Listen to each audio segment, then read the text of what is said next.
para iniciar esse ponto, eu gostaria de ressaltar algo importante. Todos os cristãos são chamados ao discipulado. Discipulado não é algo em que você se inscreve. Discipulado não é algo que tem uma data marcada para começar, como por exemplo, você, por meio da pregação genuína do Evangelho, compreende que aquilo que Cristo fez no Calvário foi por você, e naquele momento o Espírito Santo te ilumina e você é regenerado. Então você é uma nova criatura, e você começa a dar os primeiros passos na igreja, e de repente vem uma pessoa, quem sabe, com interesse de te auxiliar, e diz assim, olha, o teu discipulado vai começar daqui a 2 meses, ou 3 meses. Não, meu irmão. Eu sei que o irmão, de uma maneira pedagógica, administrativa, está tentando te orientar. Mas no momento em que você compreende a mensagem da cruz, nesse momento começa o teu discipulado. Porque no momento em que você compreende a mensagem da cruz, a partir daquele momento, você começa a seguir a Cristo. Como diz o pastor Jonas Madureira, imitando. E a partir do momento que você passa a seguir a Cristo imitando, nesse momento você é um discípulo.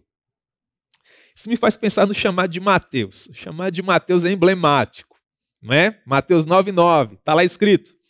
Partindo Jesus dali, viu um homem chamado Mateus que estava sentado na coletoria. Ele era um publicano, um cobrador de impostos. Jesus olha lá para o Mateus, acredito eu que todo mundo olhava para o outro lado, né? Uma multidão de judeus. Quem sabe havia algumas outras pessoas de algumas outras nações ali, mas em boa parte aquelas pessoas eram de Israel, eram judeus. Os judeus não viam com bons olhos os publicanos. Jesus ele nos dá essa lição máxima de liderança. Ele nos prova que o seu amor é suficiente para abarcar as pessoas que viviam na região mais obscura da sociedade, aqueles que viviam mais à margem, os mais odiados. Uma prova disso é que eu estou pregando o evangelho para vocês estão me ouvindo aqui. Enfim, irmãos, o amor de Deus nos alcançou, a nós. E Mateus não é diferente, ele estava lá. Jesus olha para ele e diz assim, cirurgicamente, segue-me. E ele se levantou e o seguiu. Esse chamado é maravilhoso. Não há, irmãos, toda uma burocracia para se tornar discípulo de Jesus.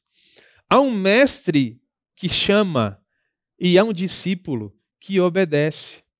Às vezes nós tentamos elaborar tanto acerca de uma questão que é tão simples. Qual é a missão da igreja, irmãos? A missão da igreja é obedecer ao Senhor, é gozá-lo eternamente. Essa é a missão da igreja. Enquanto que a missão do Senhor é nos liderar. Reinar de maneira soberana sobre todo o cosmo, fazendo tudo aquilo que perfaz o grande e maravilhoso conselho da sua vontade. Em suma, discipulado é compulsório. Ele tem início com a sua regeneração e vai permanecer até a glorificação. Ou seja, o cristão é aquele ser humano que está o tempo todo aprendendo a ser o que Deus espera que ele seja. Isso é fabuloso. Converse com o pregador mais festejado que você conhece. Gaste aí 2 ou 3 segundos da sua vida preciosa. Qual o teólogo mais robusto que lhe vem à mente? Imagine assim a área da teologia em que ele é mais profundo. Se você tiver oportunidade, pergunta assim para ele. O senhor entende que já esgotou essa área? O senhor domina completamente essa seara da teologia? E eu tenho certeza absoluta que enquanto homem de Deus, ele vai olhar nos seus olhos e vai dizer assim, mas jamais. Quanto mais eu me dedico a essa área, mais eu percebo que ela é um poço inesgotável. Essa é a vida do cristão. Quanto mais nós ambicionamos nos parecer com o nosso mestre, mais nós percebemos que ele é esse mar de conhecimento, este homem maravilhoso, imensurável, que nos encanta a cada nova manhã. Portanto, queridos, o que nós aprendemos? Que o discipulado não é algo que nós provocamos. Ele não é uma opção que nós marcamos na lista de atividades iniciais dos recém-chegados à igreja.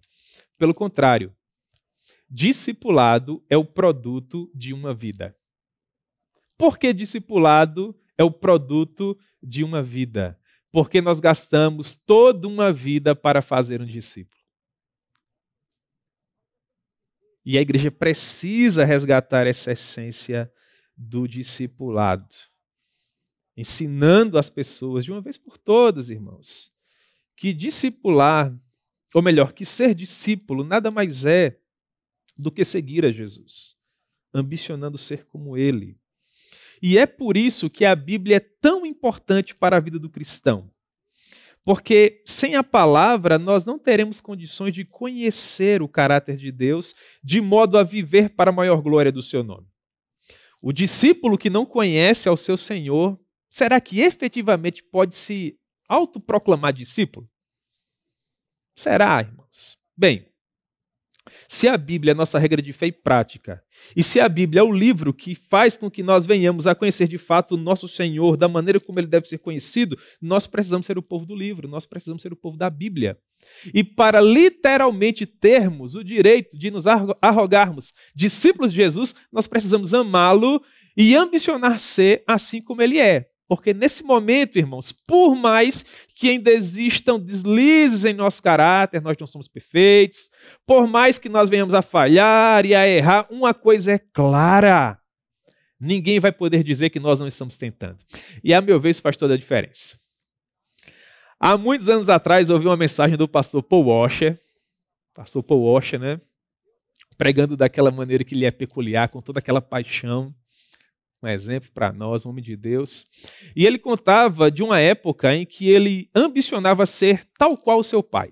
E ele contava lá na pregação que quando criança ele vivia na fazenda, na família, nevava lá bastante, e o desejo dele era ser como o pai. E uma manhã em especial, o pai estava lá, eu não lembro bem, mas ao que parece cuidando dos afazeres da fazenda, dos animais, enfim, da produção, nevava, a neve já estava assim um tanto alta sobre o solo, e o pai do pastor Paul Washer estava assim com um material pesado nas mãos, eu não lembro se balde, se caixas, e ele era um homem alto e forte, e ele caminhava com passos largos sobre a neve, assim, parecia um trator, irmãos, uma coisa fabulosa. E o pequeno Paul queria ser tal qual o pai. E ele diz que a mãe dele observava, né, tudo aquilo da janela, e ele via o pai dele caminhando com aquele material pesado sobre a neve, e ele tentava imitar o comportamento do pai igualzinho. Ele queria pisar onde o pai pisava, queria fazer os gestos que o pai fazia, queria levar o mesmo peso que o pai levava, só que como garoto ele não conseguia. Então ele se esforçava, e ele caía, e ele levantava, e era uma luta, e de repente alguém fala assim: coitado do Paul, ele pensa que vai conseguir ser como o pai. E a mãe dele respondeu assim: de fato, ele não vai conseguir ser como o pai. Talvez não nesse momento, mas ninguém pode dizer que ele não está tentando. Eu creio, irmãos, que isso pode sim definir a nossa vida enquanto verdadeiros adoradores sobre a face da terra. Enquanto seres humanos, nós podemos falhar, nós podemos errar, enfim, nós somos sujeitos a falhas, nós somos imperfeitos.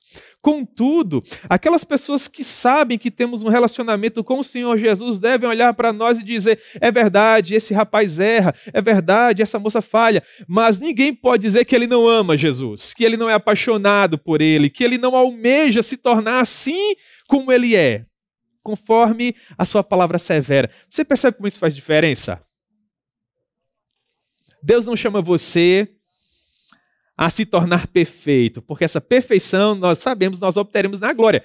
Se bem que nós devemos ambicioná-la, Deus chama você para amá-lo, para segui-lo, para se esforçar a ser aquilo que Ele espera que você seja. Essa perfeição compete a Ele, e ela chegará no tempo devido, para que o nome dEle se torne ainda mais glorificado sobre você.